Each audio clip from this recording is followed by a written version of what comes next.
She is very difficult to officiate because of all of the contact that's happening around her all of the time.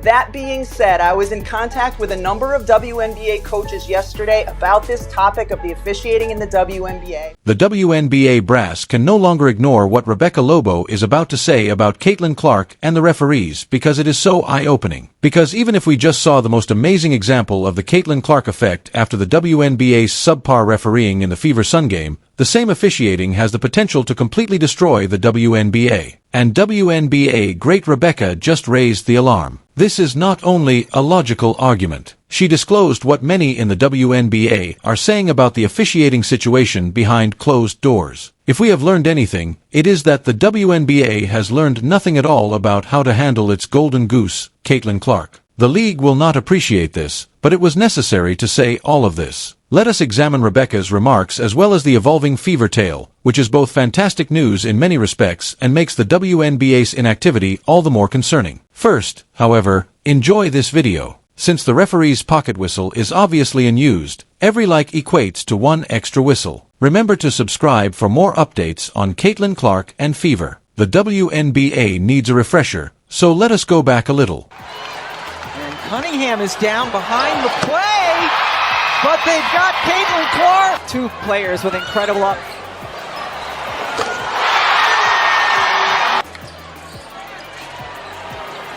Clark, another long three.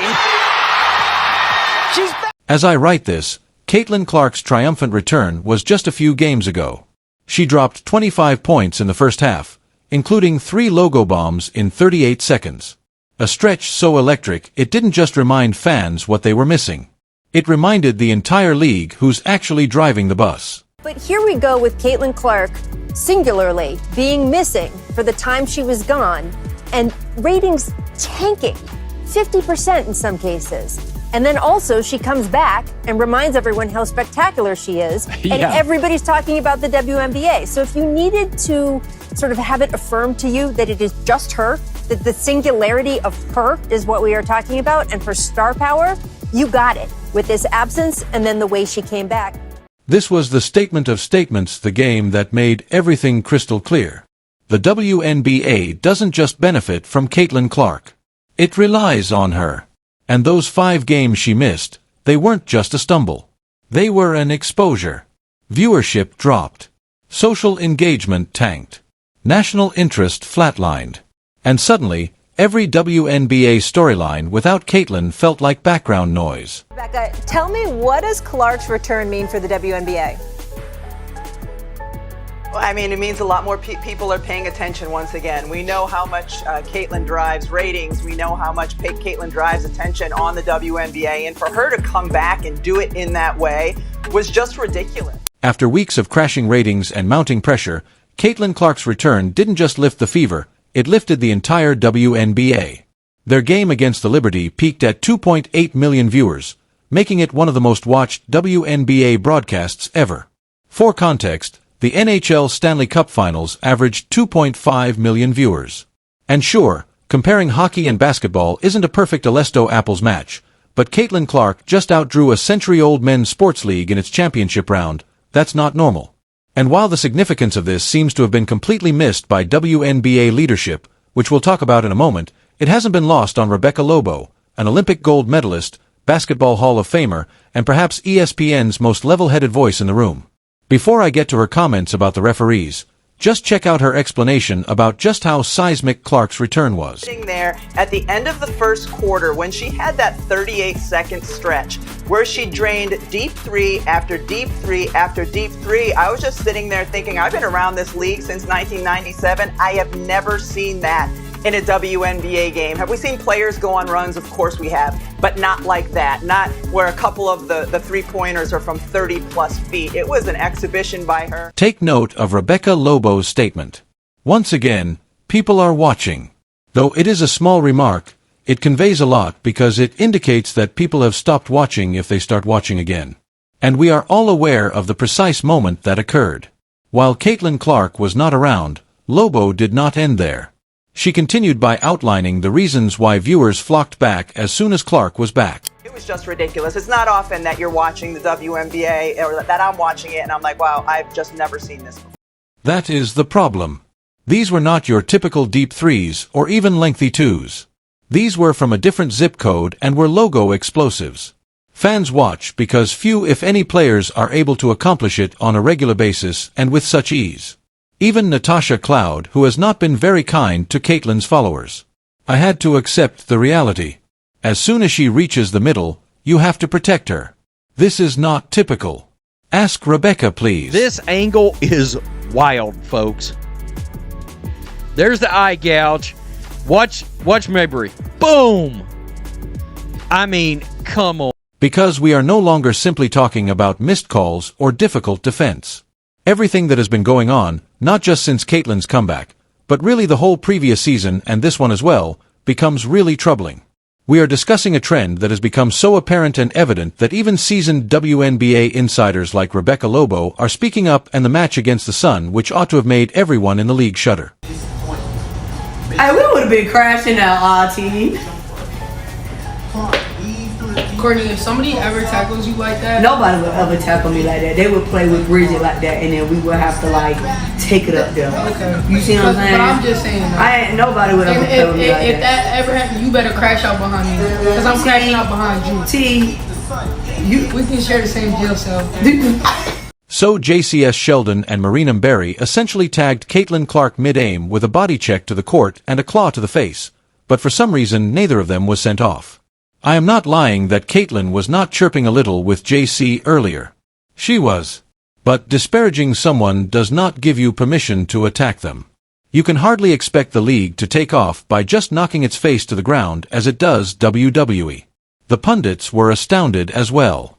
It was audible in their voices. They anticipated an expulsion. The response was the same around the league.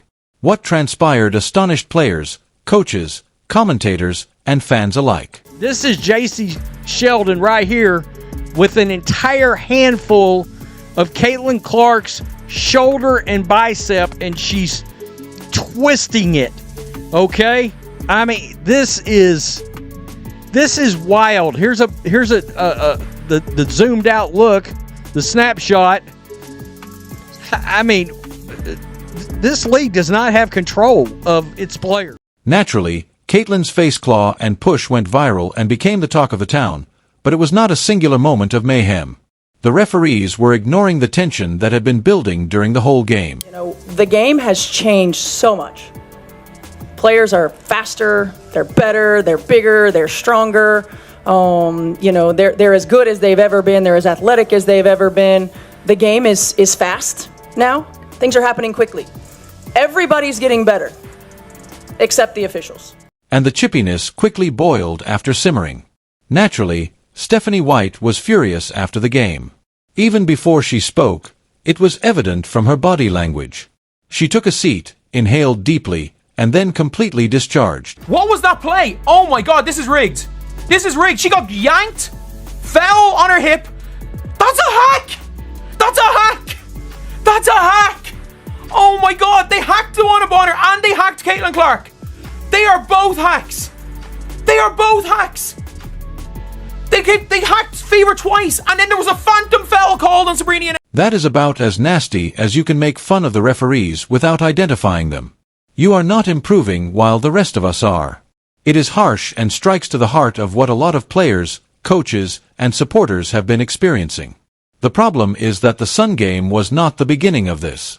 Throughout the season, it has been growing. The inconsistent officiating, the missed calls, and the unfair and unprotective treatment of athletes like Caitlin Clark. I thought she got fouled. You know, I think it's pretty egregious what's been happening to us the last few games. You know, a minus 31 free throw discrepancy. And I might be able to understand it if we were just chucking threes, but we're not. We're attacking the rim. And the disrespect right now for our team has been pretty unbelievable. So it's disappointing, you know, that it doesn't go both ways, or it hasn't gone both ways. The Fever's lack of calls was evident from the beginning of the season, but it reached a breaking point during their 90-88 defeat against the Liberty. A game that became a hot potato for both participants and spectators. That evening's officiating seemed biased. While Indiana was unable to purchase a whistle, New York was receiving ticky-tack fouls. With the Liberty accumulating attempts and the Fever seldom making it to the stripe, The disparity at the free throw line was obvious. However, the dubious calls or lack thereof in the last moments were what really infuriated many. At the very end, the worst happened. On the last possession, Natasha Cloud blatantly fouled Caitlin Clark, preventing her from even attempting a shot. Social media exploded as playback after replay revealed it. Analysts criticized it.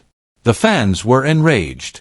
She went off with Stephanie White. The second time where I'm attacking, it's very physical. I'm saying something to the ref, watch my landing space, watch physicality. I get laughed at, and it ends in my ankle getting turned. The same thing happened in Dallas, a flagrant that wasn't called. Same thing happened here. So my ankle is hanging in there, but it's starting to get very frustrating. I'm averaging less than 2 free throws a game, and I drive, I'm physical. I'm not someone who's avoiding contact. So I just hope that the safety of players starts to become a priority versus the ego of refs. It is ironic that she received a punishment for this, but not for yelling at the referees after the Sun game. The league seemed to be quietly acknowledging its mistakes as if they were aware that it was unjustifiable. To be honest, they ought to acknowledge it because we need to discuss the rising dissatisfaction within the WNBA before we even discuss what Rebecca Lobo said, which is illuminating and really risky for the league. To officiate because of all of the contact that's happening around her all of the time.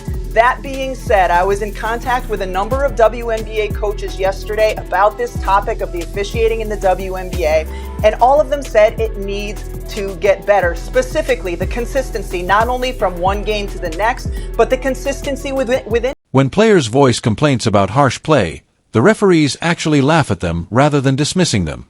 Players are laughing as they remark things like, "I am going to be wounded if this continues up." Now, let us return to Rebecca Lobo and the connection between Caitlin Clark and all of this. The bottom line is as follows. If Caitlin falls down, it's game over.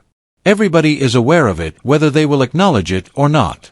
The league, the players, the networks, and the fans. To her credit, Rebecca did not sugarcoat anything either.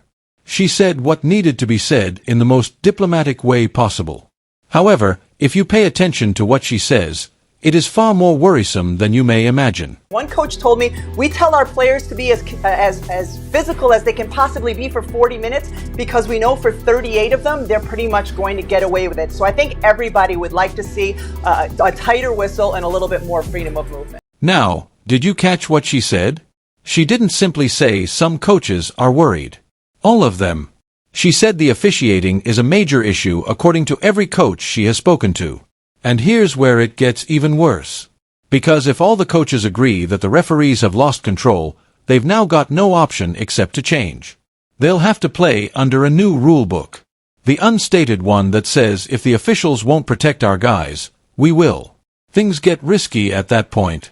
And they just kept shoving Caitlin. And they just kept shoving Caitlin. They're like, well, they can't keep calling. They can't just keep calling fouls. I'm like, they're literally just running around hacking her. The referees have made it a point that this is how you beat the fever. You hack them. You don't even, it's not being physical. You just hack them. Because the referees are going to allow them be hacked. Late in the game of the fever, hack them. Not being physical, hack them. Just that it is similar to urging drivers to drive as fast as they want since there is not a highway police and you will fall behind if you do not speed even if it is dangerous. The WNBA is now doing just that. Because it is about survival. They are forcing players to be more aggressive even if it is dangerous by refusing to improve officiating standards. They are also aware that the referees will not intervene. We have already seen the result of it. The cheap shots, the body checks, the obvious fouls against Caitlin Clark, and the growing annoyance of coaches and supporters.